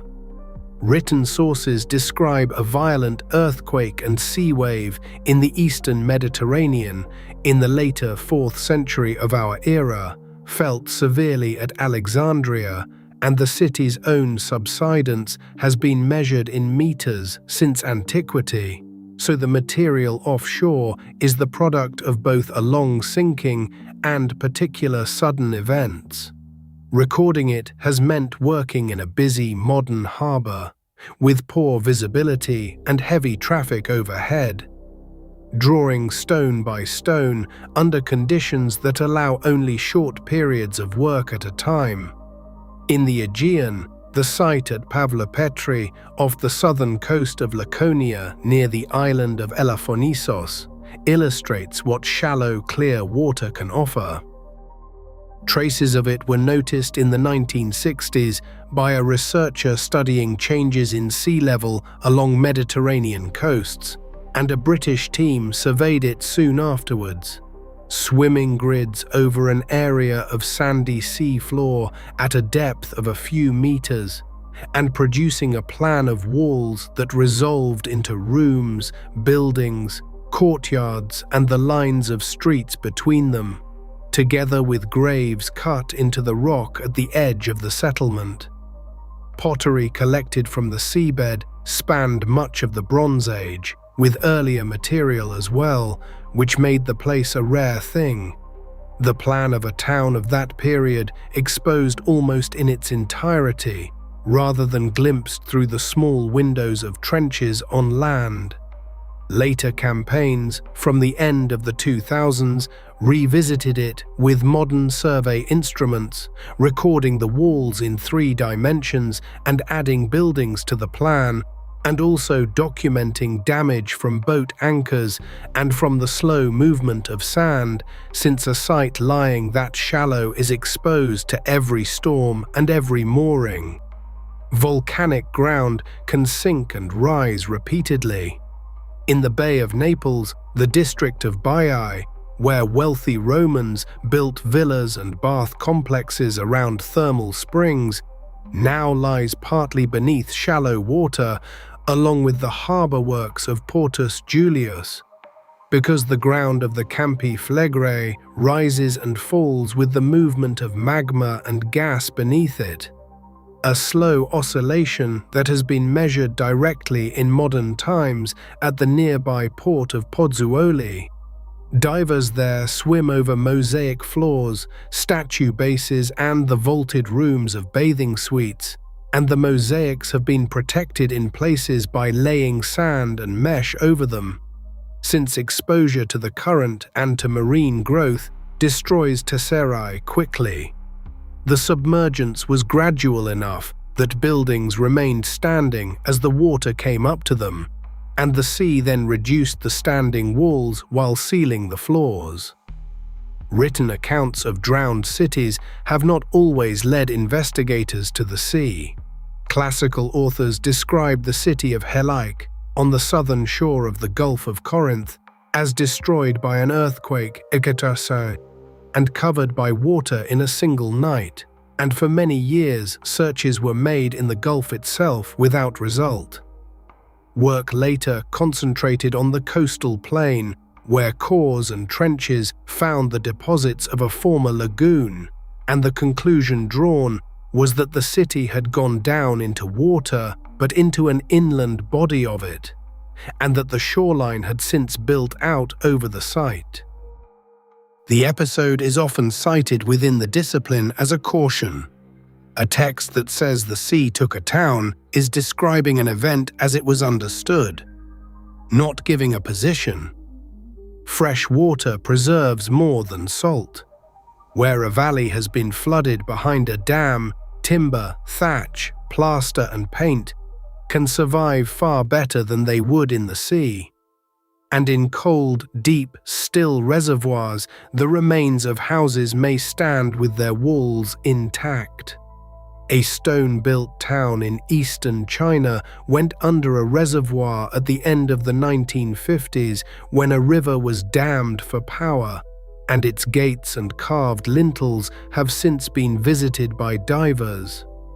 In the Alps, a church tower stands out of the surface of a reservoir, where the village around it was demolished and flooded, and in Spain and elsewhere, drought years lower the water and bring bridges, streets, and cemeteries briefly back into the air.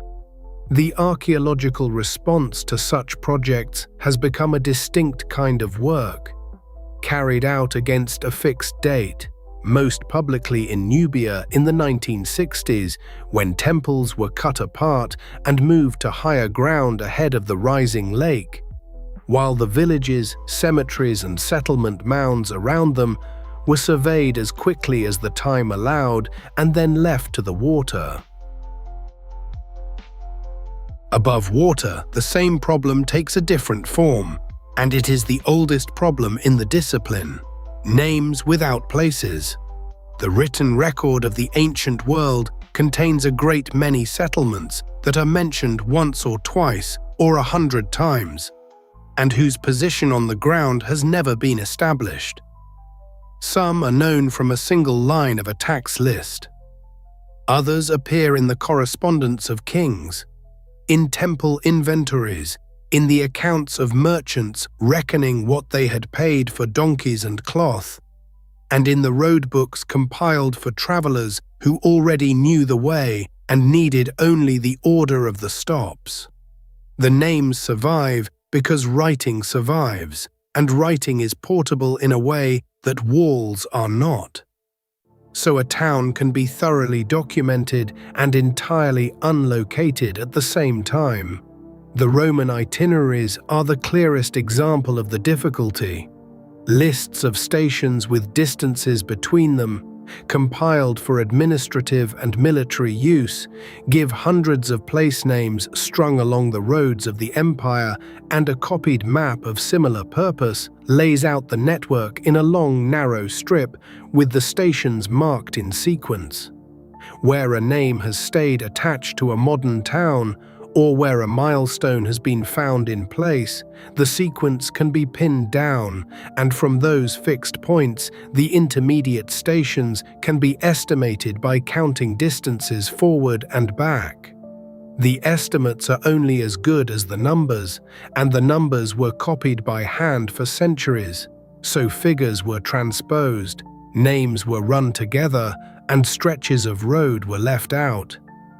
A station that should sit at a river crossing turns out to have no ruin near the crossing, or two ruins equally plausible, and the identification stays provisional, printed in the reference works with a question mark that has outlived several generations of scholars. Trade archives pose the same puzzle in an older script. The letters and accounts of Assyrian merchants who lived in a trading quarter in central Anatolia in the early 2nd millennium, before the Common Era, name the towns they traveled between, the tolls they paid, the passes that were closed by snow, and the roads made unsafe by war. And from these documents, it is possible to reconstruct something of the commercial geography of the region. A number of those towns, including some that were evidently large and politically important, have not been matched to any excavated mound with confidence. The most often cited absence from the Mesopotamian map is the city of Akkad, seat of a dynasty whose kings ruled from northern Syria to the head of the Persian Gulf, and whose name was used for a language and for a whole region long after the dynasty had gone. Its location has been argued about for well over a century. Proposals have clustered along the middle Tigris and the lower Diyala, and nothing has settled the matter, in part because the rivers of the plain have moved repeatedly and buried their older banks under many meters of silt. The sailing manuals of the Indian Ocean present a comparable list. A Greek handbook written for merchants working out of Egypt describes the ports of the Red Sea, the coasts of eastern Africa, southern Arabia, and western India, with notes on what could be sold at each and what could be bought, on the harbors that were awkward in certain seasons and the rulers who took a share of the cargo. Some of the places named in it are now securely identified with excavated sites. Others are not, and the reason is often geological rather than archaeological, because the coasts they stood on have changed. Deltas have advanced, sandbars have closed lagoons, harbors have silted until the sea lay several kilometers away, and a port that was a place of ships is now a mound in a field of cotton or rice, with no water in sight and no reason for anyone to have looked there. Names sometimes outlive their towns and drift. A village may carry a name that once belonged to a city 3 valleys away, transferred by refugees or by a bishop's title or by the slow habit of speech, and the mismatch between the name and the ruin can mislead searchers for generations. The reverse also happens, and more often, there are many thousands of excavated and surveyed sites known only by the modern name of the nearest village or the shape of the mound, cities with streets and temples and archives of their own, whose ancient names are unknown because no text naming them has been found on the spot. Occasionally, the two halves meet when a tablet or a stamped brick or an inscribed statue base is lifted out of a trench and the mound acquires its old name, and a name that had floated free for a century comes down onto a specific patch of ground. The looking has changed more than the reading. Aerial photography, first used systematically for archaeology in the years after the First World War, showed that buried walls and ditches alter the soil above them enough to be visible from height, as differences in the color of bare earth, as variations in the growth of a crop that roots deeper over a filled ditch and shallower over a wall, and as low shadows in the slanting light of early morning and late afternoon. Photographs taken from orbit extended the same principle. Reconnaissance images made by American satellites in the 1960s, declassified in the 1990s, turned out to be unusually valuable for archaeology precisely because they were old. Recording landscapes across the Middle East and Central Asia before the expansion of irrigation, deep plowing, road building, and towns erased or covered a great many mounds and the hollow ways that ran between them. Surveys in northern Mesopotamia have used those images to map ancient root systems as networks rather than as single sites, tracing the worn tracks of animals and carts radiating from settlement to settlement across the plain. Later instruments record more than visible light.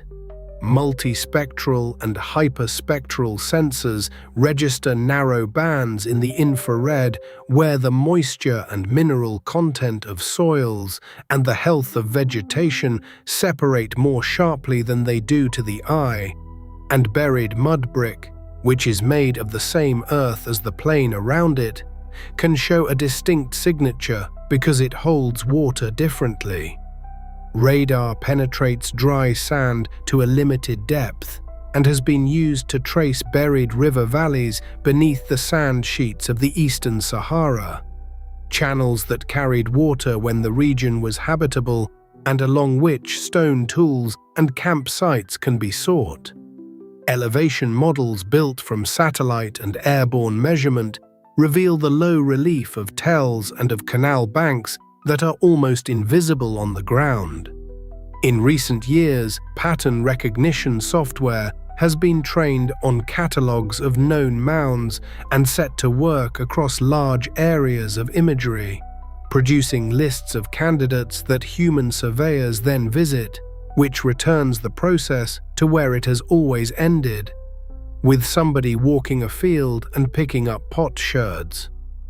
On the ground, the work is unglamorous and effective. Fields are walked in lines, surface pottery is collected by grid square and dated, and the spread and thickness of the scatter suggests the size of the settlement at each period.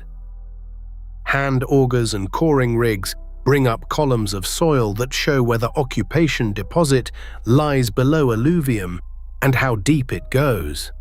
Magnetometers detect the faint magnetic contrast of kilns, hearths, and fired brick.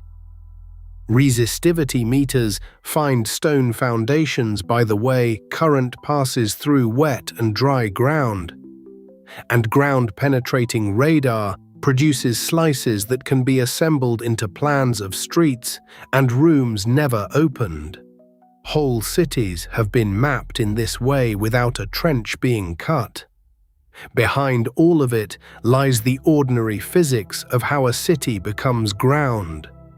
Unfired mud brick The common building material of the hot, dry belt from Morocco to the Indus returns to mud when roofs fail and rain gets in, and a collapsed house becomes a low heap that the next house is built upon, which is why the plains of Mesopotamia carry mounds rather than ruins.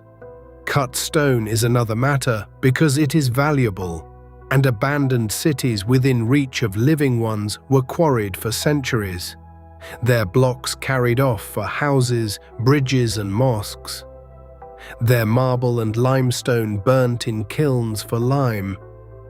Ploughing shaves the tops of low sites and drags their material down slope.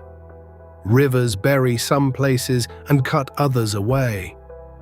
Dunes migrate across a town and off it again, and in a great many cases the city was never lost at all, only continuously inhabited, so that its earliest levels lie under cellars, sewers, and car parks, reachable in fragments whenever a building comes down and something is glimpsed in the sides of the hole before the concrete is poured. We are going to stop here. The music will carry on for a while, and then it will fade on its own. There is nothing more to do tonight. Rest well and see you very soon.